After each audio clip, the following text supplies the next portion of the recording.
আসসালামু আলাইকুম। অবশেষে আমার শখের কিছু টাইগার মুরগির বাচ্চা আনলাম। এখানে যে বাচ্চাগুলো দেখতেছেন সবগুলো হচ্ছে টাইগার মুরগির বাচ্চা এবং এখানে 100 পিসের মতো বাচ্চা আনছি আমি। তো আমার অনেক দিন যাবৎ শখ হচ্ছে আমি টাইগার মুরগির একটা খামার দিব। তো এই জন্য ভাবলাম যে বড়গুলা না এনে ছোটো বাচ্চা আনি, যেহেতু আমার মোটামুটি অভিজ্ঞতা আছে। ছোটো থেকে যে বাচ্চাগুলা লালন পালন করে নেই, ভালো ওষুধ এবং ভালো খাবার বা ভ্যাকসিন দিয়ে যদি তৈরি করে নেওয়া যায়, সেক্ষেত্রে পরবর্তী সময় মুরগিগুলো জার্নি করতে অনেক সুবিধা হবে।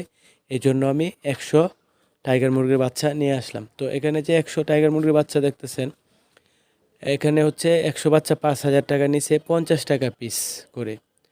সবগুলা টাইগার মুরগির বাচ্চা আমি আমার খামারের জন্য রাখবো না, কেননা এতগুলা আমি পালবো না। 1-1.5 মাস পরে কিছু বাচ্চা আমি বিক্রি করে দেব এবং কিছু বাচ্চা আমার খামারের জন্য রাখবো আর কি।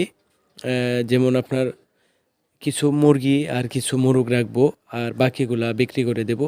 তো এই বাচ্চাগুলো আমি যত বোর্ডিং করতেছি, বোর্ডিংয়ে মিনিমাম শীতের মধ্যে 2 সপ্তাহ রাখবো।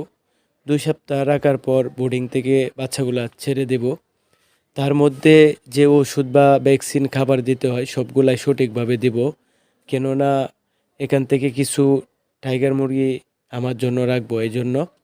তো 2 সপ্তাহ পর বোর্ডিং করার পর বাচ্চাগুলার কী অবস্থা বা 2 সপ্তাহ পরে কতটুকু ওজনে আসে বা বাচ্চাগুলার কী অবস্থা, এই বিষয়ে আরেকটা ভিডিও দেওয়ার চেষ্টা করব। তো আপনারা যদি কেউ এই ভিডিওটা আবার দেখতে চান, সেক্ষেত্রে চ্যানেলটি সাবস্ক্রাইব করে সাথেই থাকতে পারেন। কেননা আপনারা জানেন নিয়মিত শুধু আমি এইগুলা ভিডিও না, আমি আমার চ্যানেলে মেডিসিন বিষয়েও কিছু ভিডিও আপলোড করে থাকি। এই জন্য আপনারা আমাদের সাথেই থাকবেন ইনশাল্লাহ। তো সবাইকে মহান আল্লাহ তাআলা ভালো এবং সুস্থ রাখুক। আসসালামু আলাইকুম।